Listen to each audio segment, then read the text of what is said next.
Looks like we are now live on Facebook. Good morning, everyone. My name is Annissa George. Thanks for tuning in. Today's conversation is part of my Listen and Learn series, where I join community members on Facebook Live to bring awareness around their work, their activities, their engagement in our city. I believe it's the best way to find solutions to our most pressing issues by making sure everyone has an opportunity to talk with us. If you have organizations or guests or topics you recommend for this broadcast, please email me at anissa@anissaforboston.com. Today, we're talking to a group of coaches, a couple of coaches and student athletes here in the Boston Public Schools. And I'm so grateful for them to join us during this time to talk about their experiences being student athletes during COVID. I'm joined by Bridget Ryan, who's a teacher and coach for soccer and softball at the O'Brien school I graduated from. She's joined with Jay Gomez, who's a goalie for the O'Brien soccer team. We're also joined by Matt Sanchez, who's a softball coach at East Boston High, where I used to teach. And he's joined with Maddie Thoreau, who plays softball. We were also supposed to be joined with Hugh Coleman, who's the Charlestown basketball coach, and Devin Parham, who's a student athlete and plays basketball there. So we'll also have to get them on throughout the course of this week. I hope to have a chance to chat with them. But if you have any questions during our round table, please add them to the chat and we'll get to them. I am wearing this morning, as a former coach, my East Boston High School jersey, because I'm so proud of the 13 years I taught at East Boston and coached. But those of you from O'Brien, I am a former student at O'Brien. So I'm also wearing, because athletics played such an important part of my life, I'm wearing my old softball jersey. So it's actually a little warm in here anyway. So this is just perfect. Maybe sort of like a little inappropriate to be changing, but I'm so proud that I can still fit into my softball jersey from my years playing at OB. But anyway, I'm so glad that you guys are here with us.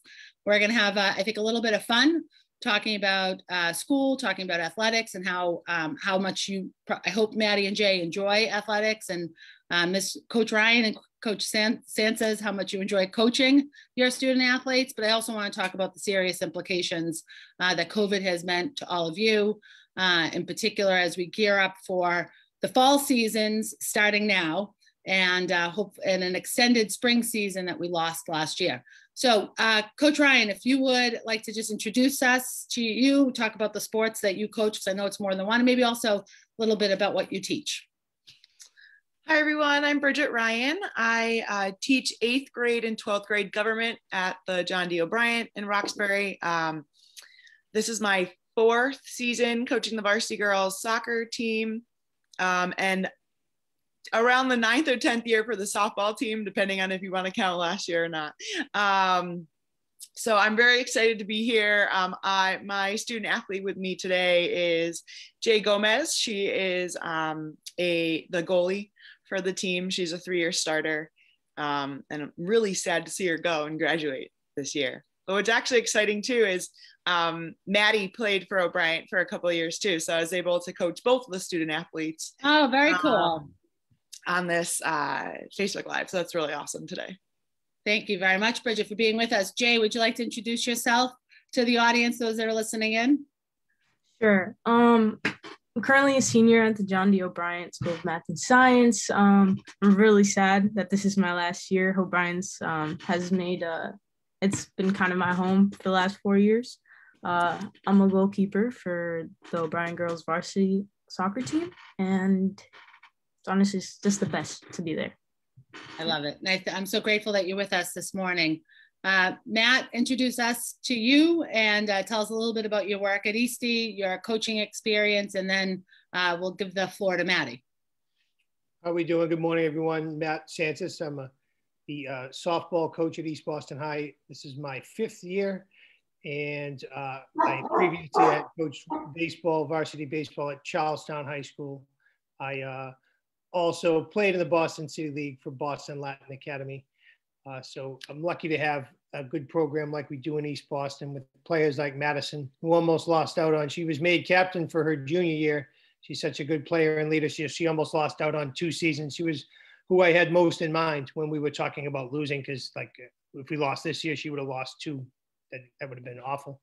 So you play basketball as well, Madison, correct? Yeah. Okay, so let's go to segue to Madison. Yeah, Maddie, introduce us and tell us a little bit about yourself. And you're a senior as well, so I'd love afterwards to hear from you and Jay about your plans after graduation. So my name's Maddie. I used to go to the O'Brien from 7th grade to 9th grade, and then I transferred to East Boston High, so that's where I'm at now. I play basketball and softball. Right on cue. My dog's already made his appearance. Sorry. That's okay, no worries. It's life, right? I was captain for my basketball team this year, and I'm lucky I made captain for softball as well. So I'm just excited to play. I'm so excited for the two of you, and thank you for joining us. We'll go to Jay. Jay, tell us a little bit about how, I guess I would love to hear about what you're looking forward to, especially in this new season. So soccer just started this week, and maybe talk about the implications of losing a season. How difficult it was last year for you and how hopeful you are about this year. Well, as far for the season, what I'm looking forward to is honestly just seeing the team again. Like that, I'm naturally a really outgoing person. I thrive in social settings, and like the team is my family. So I was just in general, I was just really happy to just be with them, even if like sometimes we would just practice like on our own. It was really like going into the school year, a lot of us were just like really anxious about like if we were even having a season. And then at first we were like, oh, the season's not happening at all. And I was super bummed out. It's my last year here. I wanted to make like the most of it, and I just wanted to get to cities. That's the goal. And as far as in the future, for my future, I like to keep all doors open, any opportunities, keep them coming, take them my way. Hopefully, I just got accepted to Suffolk University the other day, and hopefully I can do some career in business or entrepreneurship. That's the goal. That's the goal for me. I love it. That's awesome. And I love that you, what you said about your team is like your family. Yeah. And you mentioned, did you take an opportunity over the last year to get together with some of your teammates? Yeah. A little bit. Definitely. Before the school year started, I was made co-captain of the varsity team. And we were able to organize some practices here and there on some Saturdays in the mornings. Just if anybody was available, just to come head out, work out together, have some fun, and just catch up. Yeah, no, that being together is so important. I know my boys who play sports at their schools, that was really important component just for their physical well-being, but also for your emotional well-being, just to be connected to other students, because it has been such a difficult year. Well, that's really exciting about that acceptance. And I know this is where you start planning for what's going to be next for you. But I hope that both of you, Maddie and Jay, I know when I was teaching and coaching, when former students would come back to just help, whether it's, coach first base or cheer on from behind the net and encourage, whoever your replacement is next year. It's really an important role and way to give back. Yeah. Maddie, tell us a little bit about what you're hopeful for. Basketball just finished, so I'd love to hear how that season went, especially with the COVID precautions and changes for the season. And I'd love to hear too about what you're hopeful for with the softball season. Won't start yet, but what's ahead for you? So we did just finish basketball. It was very, very different. Like you had to play in masks, obviously. There was no jump ball at the beginning of the game. You had to flip a coin to see who got ball first, and you passed it in by the sideline. Lots of sanitizer. It was just all around very, very different, but I was still extremely grateful that we got our season in, because basketball is just a sport that I love to play, and I would have been devastated if I couldn't have played. So as much as it was very, very different, we only had 8 games, but we didn't even get all of our 8 games in because one of the teams we had to play had to go through, 2 of the teams actually had to go through COVID protocol. So we missed out on a few games, but overall, I would say the season went very well. Yeah, I mean, I just wanted to have fun. So Yeah. I kind of just made the last season about going out and doing what I love. And is Coach Harris your basketball coach? Because Yeah. we had Mr. Harris on as a teacher to talk about some of the change of one of our Facebook Lives. And while he was with us, he was actually in his office at the gym. He was telling us that the girls were playing. You could hear every now and then the ball going. I love it. And again, that there's some, as much as you're athletes and you're competitive and you play to win, for sure. I know that. Yeah. Just being with each other just through practice must have been very gratifying and satisfying. Yeah, it was, because I have a lot of friends that like that team, we kind of just made, like Jay said, like you just make a family. So when you're cooped inside of a house for almost a year, like you just want to get out. You want to see some familiar faces and feel like you're having fun, and that it's a big community thing. And I was just very grateful that I got to spend some time with those girls before I have to graduate. So tell us about the softball season upcoming. Yeah, I'm extremely excited because we did get our season cut short last season. Season cut short. I think you had a couple of practices, right? Yeah, that was I don't even know if I think I had like 2. Yeah, I only got 2 in, but so I've been playing softball my entire life, and I was extremely upset that it had to not happen last season, but I'm very, very happy that it's happening this season, just because it is my last season, and I want to go out. I want to have fun. I want to do it for me, and I don't know. I'm just very, very excited that we're getting to play. Madison, what position do you play in softball? Play all over the place, but everyone mostly at shortstop. That's awesome. Great. Yeah. I'm excited for you. That's happens to be my sport of choice. I try to I do it every now and then when I can.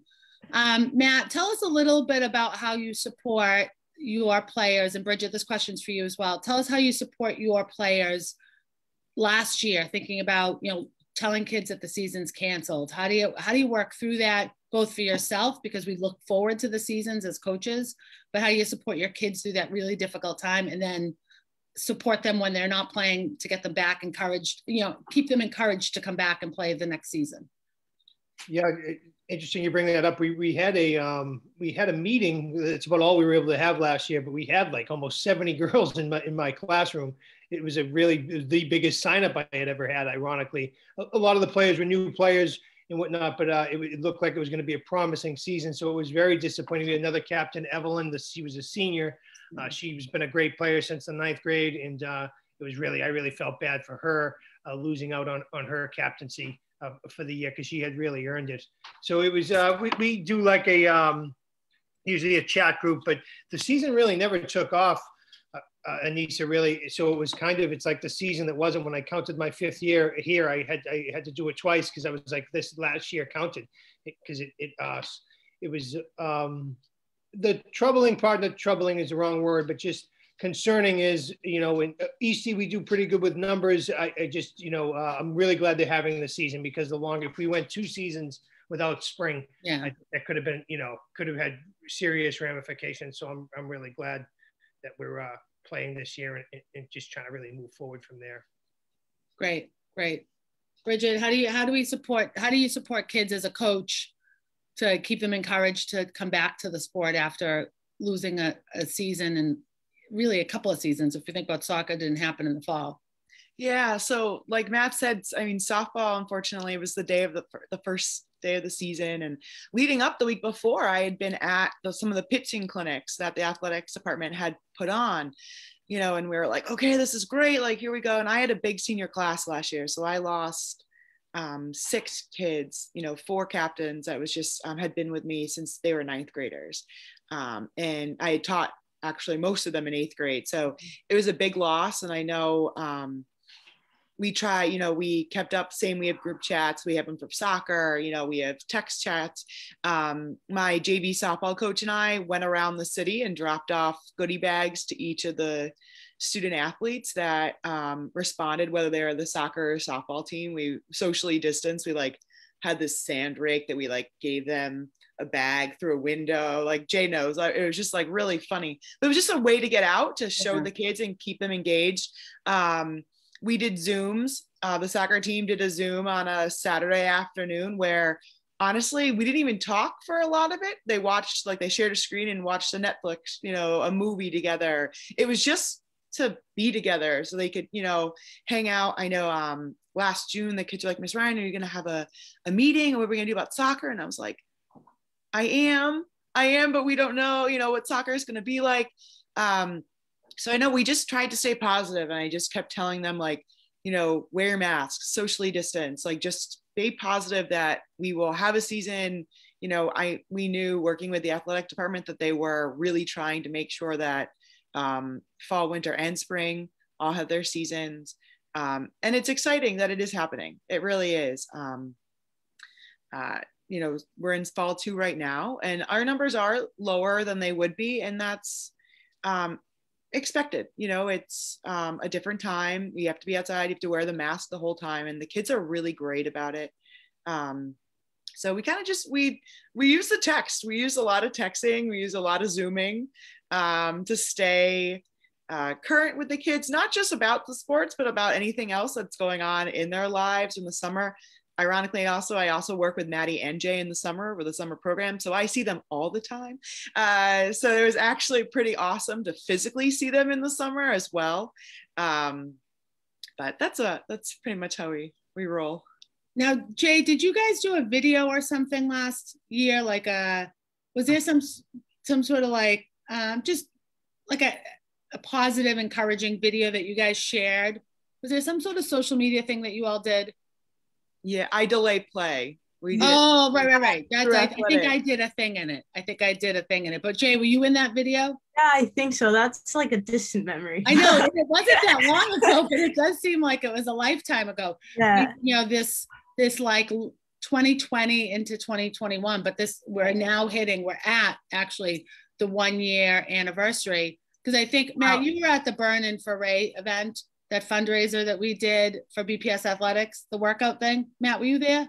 No, I wasn't there. That was right before the that came up. Someone shared it with me as a memory. Yesterday. From BPS athletics shared that with me. It was a small event we did, and it was like the calm before the storm. But we've got, I'll pull them up, but the big group pictures, like all of us like hugging. It was this great workout. And little did we know at that moment in time, we knew COVID was around, but we really nobody had any idea what sort of impact it would have on our lives and how long it would impact our lives. And here we are literally at this 1 year mark, when sort of the world changed before us. And, us as adults, we can wrap our head around it, but the impact it had on our students, on our kids, and our student athletes, because they lost school and they lost their athletics, how critical that is. Jay and Maddie, how do you maintain some of your relationships with your friends, especially as there's still fear, there's a lot of anxiety. How do you stay connected to your friends outside of sports? So I know that you did some captain's practices in the summer. How do you stay connected, Jay? Honestly, texting and FaceTiming. I FaceTime my closest friends like all the time, like randomly. If I just feel like I miss them, I'll just like FaceTime them. If they're busy, oh well, I'm FaceTiming you, and I text my family members all the time. I'm always checking up on people. I might be the youngest in my family, but like they always tell me I'm like the mom. Oh, I love that. So I'm always checking up on everybody. I feel like it's really critical to keep close relations in times like this where you're really isolated. I know some people don't do well with isolation. So you just gotta check up on them sometimes, even if it's just like, hey, how you doing? Like, how's your day?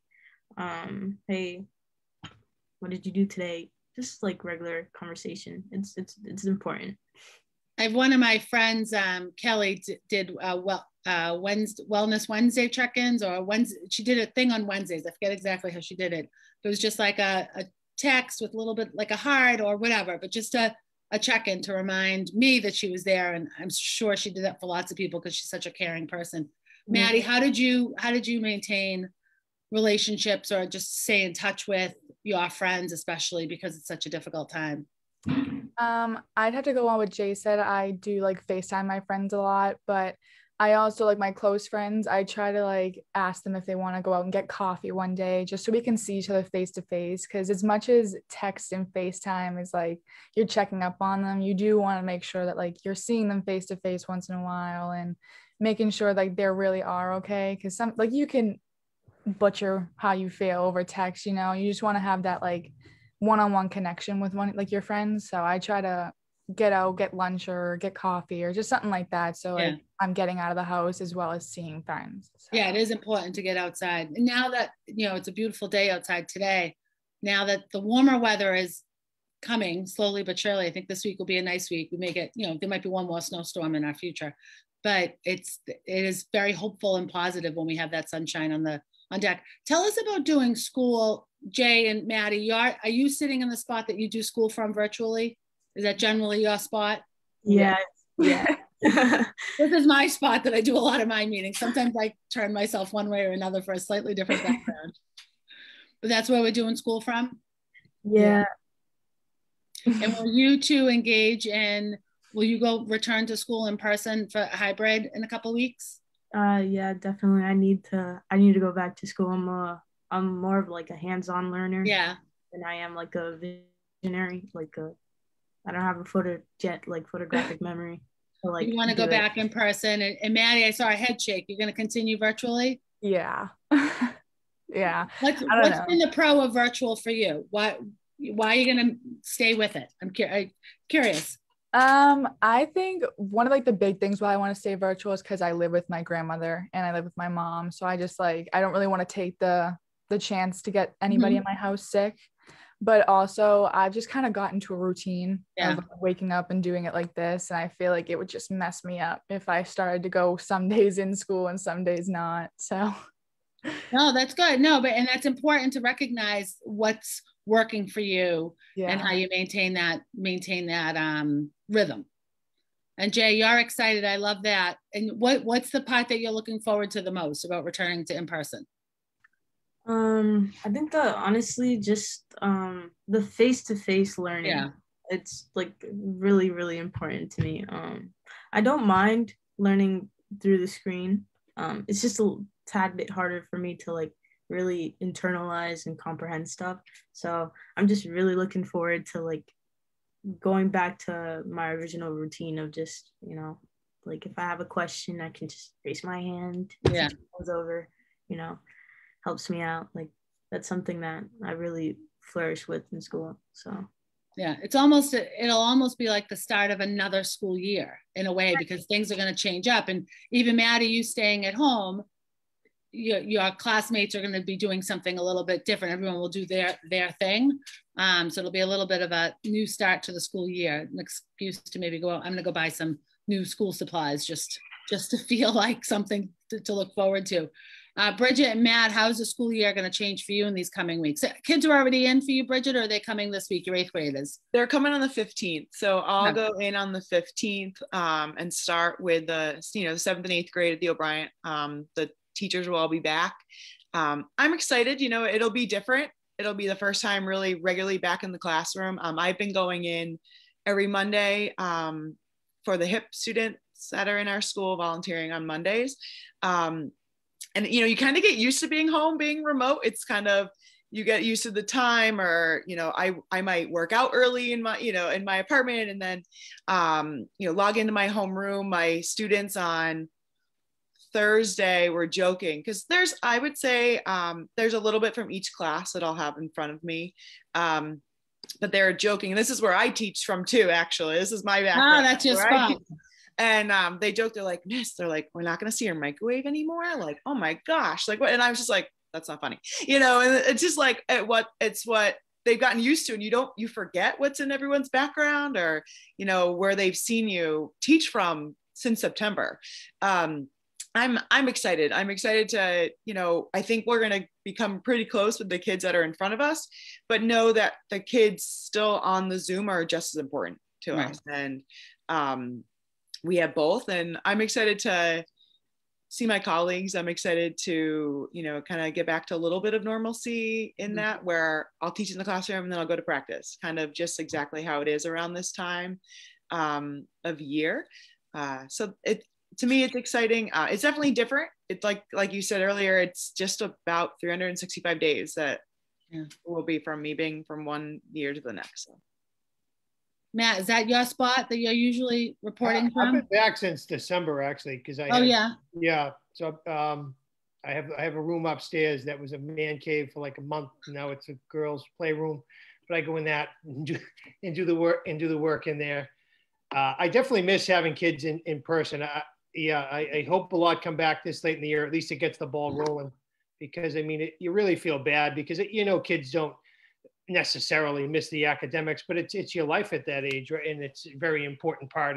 At least it's given, maybe we were, not the digital learning or anything's going anywhere, but at least maybe gave human interaction a shot in the arm and appreciation and how important that really is in the educational experience. And I think it's opened up a lot of people, like for give a plug to teachers here. It's not just the subject we teach. It's not just as simple as knowing.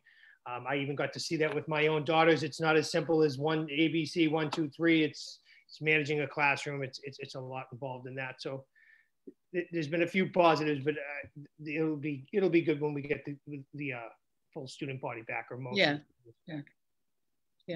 That's no, it's really important. It's so much more than the academics. And we do, as a parent, I worry about academics, I worry about learning loss, but it really is all of those other pieces that are so valuable that we've, lost over the last year, that are so important to the work that you do as classroom teachers. And like, I always, through my work on the city council, through my efforts around my campaign, I say, as a former teacher, and then I always, like, now I add this asterisk that, I've never taught during a pandemic. I spent a lot of time in the classroom, but never during a pandemic. So it's just very surreal it's a surreal experience, I'm certain, for all of you. I can't even imagine for a minute what it's like. I'm experiencing it on the other end with my kids doing school from home, and how, difficult it is for them sometimes to tune in. They actually change their spots around the house. And an occasion it's in their bed, which makes me nuts, because I think they should be sitting upright. But I look forward to the other side of this, and, worry about the challenges, I think, probably of negotiating and navigating the new setup. I think we are getting joined at this time by the assistant basketball coach at Charlestown. Is that Paul coming in? Welcome. Yes. Thank you for joining us this morning. How are you guys? Good. How are you? Sorry, we missed you, but we're happy to have you talk about your experiences coaching. We're just having a conversation about the adjustments happening as kids start to return to school in some way in the next couple of weeks at the high school level. But I know you just wrapped up a basketball season. Maddie played basketball at East Boston, shared a little bit about her experience just playing basketball in a very different way. You want to tell us a little bit about who you are and what you do and what brought you to us today as a basketball coach? Okay, well, first, I played at Charlestown. Oh, you also played at Charlestown. I love it. So I'm a former player. I left in 2016 to go play at Bridgeton Academy. Excellent.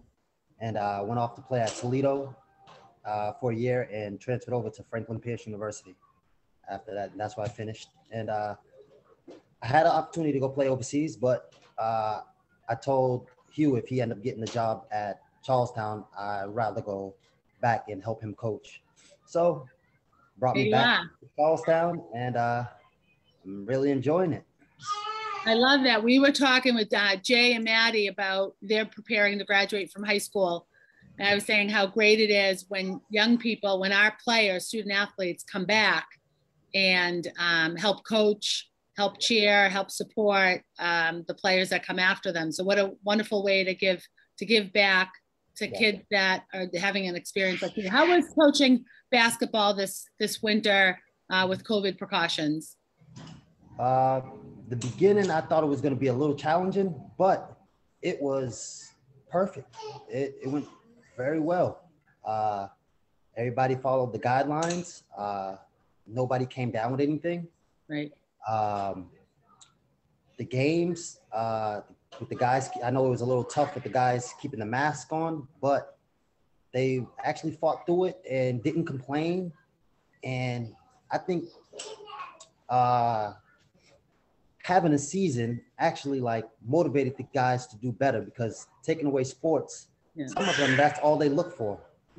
And I know with us, academically, we was okay, but once the season started, our grades really like went up. And I'm friends with a lot of coaches around the city, and they said the same thing. So I think it was like very, very helpful for our guys. Yeah. It also got them an opportunity to get out the house. Yeah, yeah.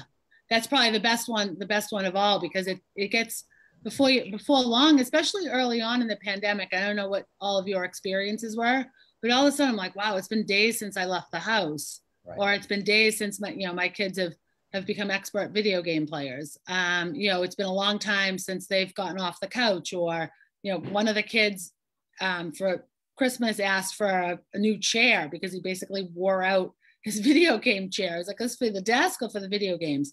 But it's that physical activity is so important, and being with others is so important. Yeah, it was huge for us. Our boys were like so excited to be out the house and happy to see each other. And it was great. I love the season this year. Yeah, it's great. And I mean, we know, and Jay and Maddie, you could probably speak to the lessons you learn as a student athlete. It's certainly the sport. It's certainly learning how to be competitive and to strategize and to win. But it's also, finding those challenges and learning how to overcome them. And who better than student athletes to say, okay, well, we have to wear masks. We have to practice physical distancing. It's just another thing to overcome. It's just another thing to win at, right? Yep. What were, and this is for anyone on the panel today, what were the greatest obstacles you think, just getting through your respective seasons or preparing for the season that's upcoming? Matt or Bridget, we'll start with you. I just worry about, like I had said before, numbers or fallout or disinterest. That would be what was my, where I didn't have a season last year, but that becomes my number one concern is disinterest in not just at East Boston, but throughout the city. The longer it happens, life moves on. I think one of our biggest issues, I would say, if I can use this platform to say it, is we don't have a very strong middle school feeder program, outside of obviously exam schools that have middle schools, but we don't have middle school sports. And I think I'm bringing this up because it segues to, I think when kids get a certain age, I know students at my school, they start working, or you do something by the time you're a freshman in high school, after school. So that's my number one concern is I hope to have 70 girls sign up again when after April vacation this year. When softball comes back around. Well, there are a lot of conversations at the district level, the school department level, around adding 7th and 8th grades to district high school. So Charlestown, Eastie. Oh, yeah, we're doing it. Yes. Yeah. So that's upcoming, and hopefully that will create a better on-ramp. And I think I'm a proponent of it through my work on the city council, because it's a better on-ramp academically, but yeah, for sure it helps with the athletics. How do you recruit, Paul? Are you recruiting kids through community programs, both to the school and obviously to athletics? Well, we've only been here for 3 years, and we was just surprised by how many people are in the school that were like pretty good. So we really haven't had to go out and recruit any kids to come. They was like literally falling in our laps. And Charlestown's always been a little bit of a powerhouse. Yeah. They only have a second to Eastie. Right. So it's been fairly easy for us to get guys, because as we walked into school, we just like seen height and a whole bunch of athletic guys. And now people see that, and they're just, most of the guys like know each other from outside of the school. So they're just coming, and we really haven't had to go out and recruit any kids. That's great. Madison, do you live in East Boston? Are you from East Boston? Yes. And so you play in I imagine, in that East Boston summer softball program. I did when I was younger, yes. Yeah. And so that creates a little bit of a feeder program. Have you played like the travel softball that I know used to be around? And then Jay, is there similar soccer for you? Other like club soccer and community soccer in the same way? Yes. I play sometimes I play in the tournaments for the Boston Scores. Yeah. And earlier in my high school career, I was on a club team, also Brighton. So yeah, I usually just play soccer year round. Oh wow. Yeah. No, that's awesome. Is there indoor soccer too? Yeah. In the club I was playing, we would often transition from indoor towards outfield. So it just kept you fit throughout the entire year for the season or any. Yeah. Yeah. Well, it keeps you sharp too on your skills. Right. You know, the crazy thing about our school, before, there was like majority of like kids from outside of Charlestown that was at the school. No, this year we probably is like 50-50. Oh wow. So it's we have a lot of players from like the area. So and they've been coming to the community center for years, and they just stayed home. Yeah. Yeah, so we probably have about like 50-50 on like kids traveling and kids from the area. Yeah. So as coaches, I imagine that you're all working with coaches in your building, but are you also connected to coaches citywide? Is that through BPS athletics that you are, supporting each other and networking with each other? Yeah, I know Matt and I spoke a lot in the spring last year, trying to just figure out if there, what might happen if we do go back, because everyone was hoping we Everyone hoped we were going to go back May 4th, right? Yeah. So, and I know I've been connected a lot with the soccer coaches this fall, just trying to figure out, games and practices and what are your numbers? What are your numbers? Oh, that's really good. Okay, we're similar, So I think it's great that we can all connect through athletics and also being in the building, which really helps. Yeah. Yeah. The other, Bridget and Rocco, they're my biggest opponents. They're my biggest help too. So the other coaches have been great. So very supportive. Yeah. Rocco over at BLA. Talk about that. Oh, yes, yeah. BLA. Talk about that softball season. Absolutely. Rocco is my biggest opponent too. And, OB come a long way with Bridget's coaching, but when I was coaching at Eastie, Rocco was always my biggest opponent. He was my biggest opponent the year that he had my sister pitching for him against my girls, against my team. It was always awful. Paul, how about your network of coaches? How are you all working together to sort of get through this difficult time and coordinate activities? So with me, it's kind of different. The guys that are coaching basketball in the city, majority of them are like, so it's moving into the younger guys. And I went to school or played against most of them. So we are like friends. I've known them for years. So I actually hang out with them. And it makes it all that much more important to win. Right. So like the Johnny at Tech Boston, he coached me when I was in high school for like travel league. And then the guys at New Mission, they was at East Boston when I was at Charlestown, and we became like really good friends after high school. And Danny Bunker at Latin Academy, he went to college with my aunt. So they went. He played hoop with my brother at Latin Academy. So he went to Salem State, and my aunt was at Salem State, and I knew him since I was going to her games. So it's like I know majority of the coaches. It's a big city, but it's not really. Right. So we're texting often. I'm asking how are the kids doing, like academically, and so I know them. I know them personally, so I see them, and that's how we usually connect. I love it. That sounds so great. It reminds me of this conversation here, especially the sort of the very positive nature of this part of our conversation. It reminds me of a hashtag I use a lot, that city kids win, because I particularly fond when any one of our city kids, city teams, and it sort of started with athletic competition, especially when we beat suburban teams. That's my most favorite thing, but I use City Kids Win for a lot of things, but just when we give kids an opportunity to play, to engage, for opportunity, all of that, it's great stuff. All right, so as we wrap up here, I ask this question in all of my conversations, we've got these Lunch and Learn series, we've got the Listen and Learn series, we've had this community impact series. Tell me if there's something we can change magically overnight, either how we do something as a city, how we do something in our schools, whether it's related to academics or athletics. What's that magical thing that we can, if we could change it overnight, how can we change it? And it's a very serious question. Forget getting rid of COVID, because we're hoping COVID will be gone soon.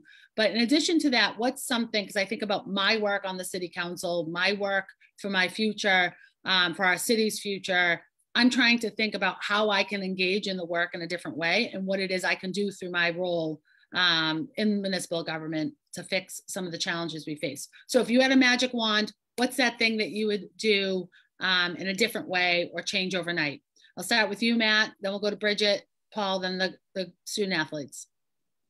Well, since this is a coaches forum, I guess I'll talk about athletics. I've always thought the professional sports teams were considered the sports hub of the world, and I think they've come up woefully short over the years supporting our public schools.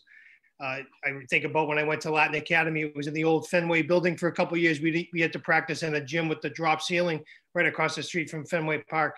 I mean, so I think what they could give, is a missed opportunity from all three of the franchises that play in Boston. And then of course there's the universities.